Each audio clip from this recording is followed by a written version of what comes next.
নিয়তের উপর নির্ভরশীল। বলুন কিসের উপর নির্ভরশীল? নিয়তের উপর নির্ভরশীল।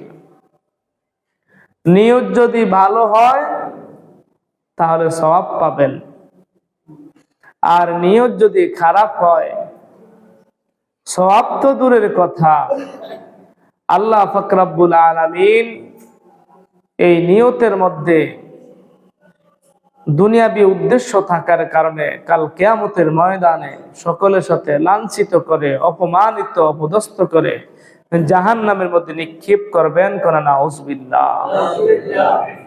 এই জন্য আল্লাহর হাবিব সাল্লাল্লাহু আলাইহি ওয়াসাল্লাম ইরশাদ করেছেন, ইন্নামাল আ'মালু বিন্নিয়াত, সকল কর্ম কাজের কর্মফল নিয়তের উপর নির্ভরশীল। এই জন্য যে কোনো কাজ করার পূর্বে, যে কোনো আমল করার পূর্বে আগে আমাদেরকে নিয়ত ঠিক করে নিতে হবে। নিয়ত যদি ভালো না হয় তাহলে সব বরবাদ, আর নিয়ত যদি ভালো হয়, শুদ্ধ হয়, তাহলে সব শুদ্ধ।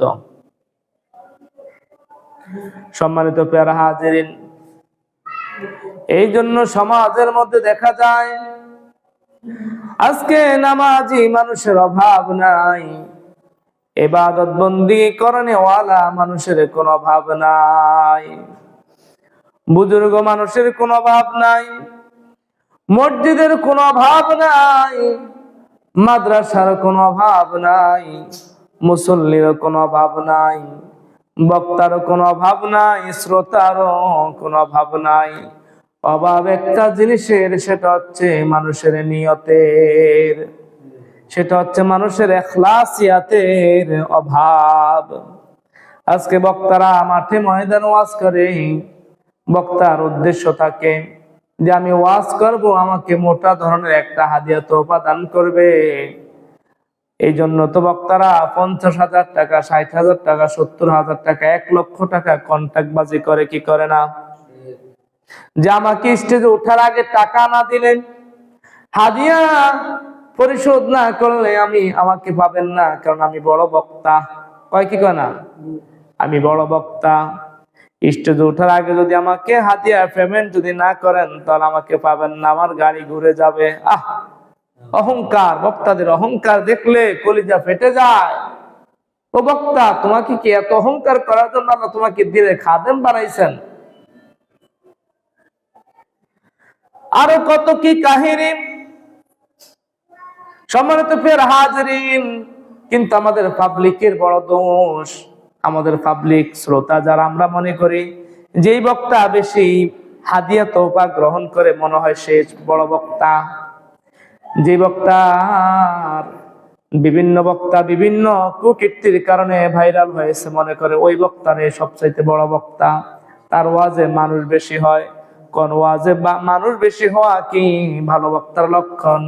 নাকি কোরআন, হাদিস, ইজমা, কিয়াস, তার মধ্যে আমল, আখলাক কতটুকু আছে, সেটা হচ্ছে বক্তার ভালো মন্দ নিরূপণ, ঠিক কিনা কোন? আজকে আমাদের সমাজের মানুষ মনে করে যে বক্তা বড় মোটা ধরনের হাদিয়া গ্রহণ করে সে বড় বক্তা, যে হেলিকপ্টার দিয়ে আসে সে বড় বক্তা, যে লাক্সারি গাড়ি ব্যবহার করে সে বড় বক্তা। মানুষের ভুল ধারণা। এই জন্য আজকে যারা মাহফিল কমিটি, যারা মাহফিল করে, তাদেরও নিয়তের বেশ কম। সম্মানিত ফের হাজিরিন, মাহফিল করে এই জন্য মোটা অঙ্কের কালেকশন করবে, বক্তাদেরকে কিছু হাদিয়া দিবে, প্যান্ডেল খরচ, মাইকিং খরচ দিবে, দেওয়ার পরে যে হাদিয়াটা আসবে এটা অন্যান্য কাজের মধ্যে লাগাবে, কিন্তু মাহফিলটা দিচ্ছি মানুষের হেদায়েতের জন্য, এই নিয়তটা কার অন্তরেই নাই, ঠিক না কোন? এই জন্য আজকের সমাজে ওয়াজের অভাব নাই, মসজিদের অভাব নাই, মাদ্রাসার অভাব নাই, একটা অভাব, সেটা কি? ইখলাসের অভাব। দান সৎকার, দানবীরের অভাব নাই, হাফিজে কোরআনের অভাব নাই, ইখলাসিয়াতের অভাব। কিসের অভাব? ইখলাসিয়াতের অভাব।